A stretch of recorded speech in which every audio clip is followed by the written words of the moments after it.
Doctor Ram Puniyani जी की पुस्तक हिंसा, सांप्रदायिकता, मिथक और यथार्थ के पिछले एपिसोड में हम इसके 10th चैप्टर वर्तमान समय में सांप्रदायिकता के ऊपर चर्चा कर रहे थे, जिसके तहत हमने जाना था कि किस तरीके से मुस्लिम समुदाय के प्रति भ्रांतियां फैलाई जाती हैं और ये बताने की कोशिश की जाती है कि किस प्रकार इनकी लगातार जनसंख्या में वृद्धि हो रही है। लव जिहाद के तहत ही किस तरह धर्म परिवर्तन करवाते हैं लड़कियों का, हिंदू लड़कियों का स्पेसिफिकली, और गौ मांस के जो व्यापारी होते हैं वो अधिकतर जो है वो मुसलमान होते हैं। इस तरह की कई सारी भ्रांतियां जो है मुस्लिम समुदाय को लेकर हमारे इर्द गिर्द फैलाई जाती हैं। लेकिन यदि आप इसका आकलन करें तो इसके पीछे की सच्चाई दरअसल कुछ और होती है और आंकड़े भी कुछ और कहानी कहते हैं। तो चलिए आज का टॉपिक शुरू करते हैं। आभासी दुनिया के मेरे दोस्तों, शालिनी बोल रही हूं। जय भीम, कूल जौहार। आज का टॉपिक है धर्मनिरपेक्षता भारतीय समाज के मूल्यों के विरुद्ध है। सबसे अहम टॉपिक है। हम हमेशा से सुनते आए हैं कि हमारा देश जो है वो एक धर्मनिरपेक्ष देश है, यानी कि सेक्युलर कंट्री है। लेकिन अब ऐसा प्रोपेगेंडा फैलाया जा रहा है कि सेक्युलरिज्म होना भारतीय संदर्भों में ठीक नहीं है। आखिर इसके पीछे की सच्चाई क्या है, ये जान लेते हैं। धर्मनिरपेक्षता का मतलब क्या है और ये किस तरह काम करती है। धर्मनिरपेक्षता का व्यापक और लगभग सर्व स्वीकार्य अर्थ है कि सार्वजनिक मामलों में धर्म का ना तो कोई हस्तक्षेप होगा और ना ही कोई घालमेल। और यदि आपको याद हो, भगत सिंह का एक आर्टिकल है मशहूर, सांप्रदायिक दंगे और उनका इलाज, जो उन्होंने कीर्ति पत्रिका में छपवाया था। उसमें भी भगत सिंह आखिरी की पंक्तियों में कहते हैं कि यदि धर्म को अलग कर दिया जाए तो राजनीति पर हम सभी इकट्ठे हो सकते हैं, धर्मों में चाहे अलग अलग ही रहें। तो यहाँ पर धर्मनिरपेक्षता भी वही बात कह रही है कि धर्म को राज्य के साथ घालमेल उसका नहीं होना चाहिए। धर्मनिरपेक्षता की अवधारणा की उत्पत्ति यूरोप में पुनर्जागरण काल में हुई और इसने यूरोपीय समाज को सामाजिक राजनीतिक क्षेत्रों में स्वतंत्रता दिलवाई। इसके पहले तक चर्च की लोगों के सामाजिक और व्यक्तिगत जीवन में भारी दखलंदाजी थी। पुनर्जागरण काल, जिसे हम सभी ने अपनी हिस्ट्री बुक्स में पढ़ा होगा, किसी ने अंग्रेजी में रेनेसा पीरियड पढ़ा होगा और हिंदी वालों ने इसको पुनर्जागरण काल पढ़ा होगा। तो धर्मनिरपेक्षता जो है वो यूरोप से सब जगह आई है, ऐसा इसमें कहा गया है।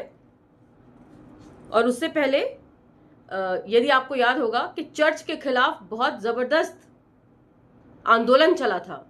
धर्मनिरपेक्षता का आशय सामान्यतः यह है कि धर्म और राज्य का कोई घालमेल नहीं होगा, धर्म के आधार पर कोई भेदभाव नहीं होगा और सभी नागरिकों को, भले ही वे किसी भी धर्म के अनुयायी हों, मानवाधिकारों की गारंटी होगी।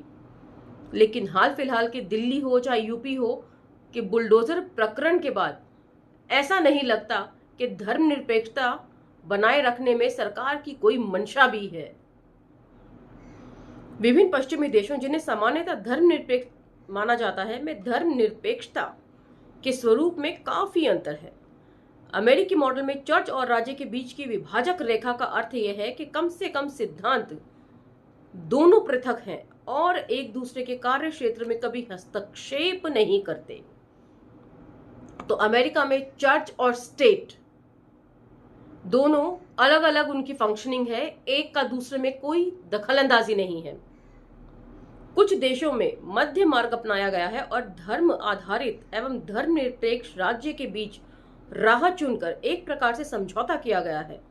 इन देशों में राज्य अपनी सत्ता का इस्तेमाल किसी विशिष्ट धार्मिक संस्था की सहायता करने के लिए करता है। उदाहरणतः तुर्की आधिकारिक रूप से एक धर्मनिरपेक्ष राष्ट्र है, किंतु सरकार इमामों को वेतन देती है। कितना अच्छा हो जो हमारे देश में भी इस तरह की कोई पॉलिसी आ जाए कि जो पंडित हैं उनको सैलरीज मिले, वो भी टैक्स भरें।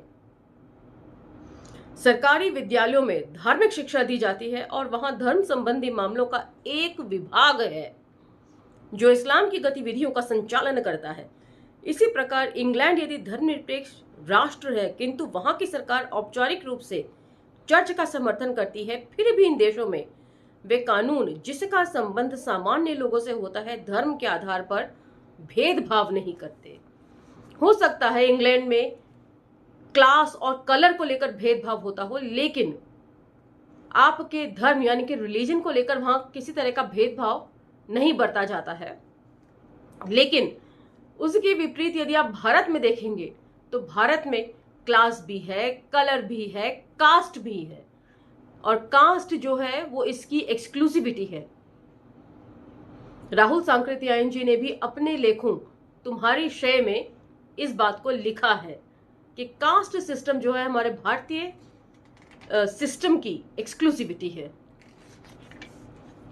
दूसरा टॉपिक है धर्मनिरपेक्ष राज्य का कोई विशिष्ट लक्षण नहीं होता। किसी देश के धर्मनिरपेक्ष कहलाने के लिए उसे निम्न शर्तें पूरी करनी चाहिए। पहला, सभी नागरिकों को अंतःकरण की आजादी हो। दूसरा, राज्य का कोई धर्म न हो। यूपी को देखते हुए तो ऐसा नहीं कहा जा सकता। तीसरा, राज्य किसी धार्मिक सिद्धांत के आधार पर कानून न बनाए। चौथा, प्रत्येक व्यक्ति को अपनी पसंद के धर्म का पालन करने का अधिकार हो। पांचवा, किसी व्यक्ति के साथ उसके धर्म के आधार पर भेदभाव न किया जाए। छठा, राज्य धार्मिक मामलों में हस्तक्षेप न करे और ना ही किसी धर्म या अन्य धर्मों की तुलना में अधिक महत्व दे। लेकिन दिल्ली और यूपी का बुलडोजर मामला शायद इस छठे पॉइंट से काफी ऊपर आता है। सातवां, अल्पसंख्यकों के धर्म, उनकी पहचान और उनकी संस्कृति की रक्षा की जाए। भारत में धर्मनिरपेक्षता की लंबी परंपरा है। 19वीं सदी के उत्तरार्ध में भारतीय राष्ट्रीय आंदोलन का एक बड़ा तबका धर्मनिरपेक्षता की अवधारणा से प्रेरणा ग्रहण करता था। राष्ट्रीय आंदोलन धार्मिक कट्टरता का विरोधी था और धर्म के आधार पर देश को विभाजित करने के खिलाफ था। यद्यपि मूल संविधान की उद्देशिका में धर्मनिरपेक्षता शब्द नहीं था, परंतु 1976 में एक संविधान संशोधन कर इस शब्द को उद्देशिका में जोड़ दिया गया। भारतीय संविधान ऊपर दी गई धर्मनिरपेक्षता की शर्तों में से अधिकांश को पूरा करता है, परंतु कुछ मामलों में भारतीय संविधान में धर्मनिरपेक्ष चरित्र पर प्रश्न चिन्ह लगाया जा सकता है। इसमें विभिन्न धर्मों के पारिवारिक कानूनों को लागू रहने देना शामिल है। भारतीय संविधान राज्य को समाज सुधार के लिए धार्मिक मसलों में हस्तक्षेप करने का अधिकार देता है। यदि भारत में सरकार धार्मिक मामलों से दूर ही रही है, परंतु उसे सती, बाल विवाह, अछूत प्रथा इत्यादि जैसी अमानवीय प्रथाओं पर रोक लगाने में सक्रिय भूमिका निभाई है। बॉम्बई मामले में अपने ऐतिहासिक निर्णय में उच्चतम न्यायालय ने यह कहा है कि धर्मनिरपेक्षता संविधान के मूल ढांचे का भाग है।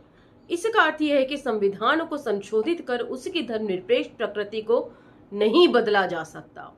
मतलब धर्मनिरपेक्षता में कोई संशोधन नहीं किया जा सकता, उसकी जो मूल उसका ढांचा है, लेकिन सरकार जो है उसको भी बदलने में आमादा है। इसलिए इस तरह के जो भ्रांतियां हैं वो हमें सुनने में आती हैं कि धर्मनिरपेक्ष देश न होकर धर्म आधारित राष्ट्र इसको बनाया जाए। तो आज का ये एपिसोड यहीं समाप्त होता है। अगले एपिसोड में आपसे फिर भेंट होगी। तब तक लाइक, शेयर, सब्सक्राइब करते रहिए और इन वीडियोस को स्प्रेड करते रहिए। धन्यवाद।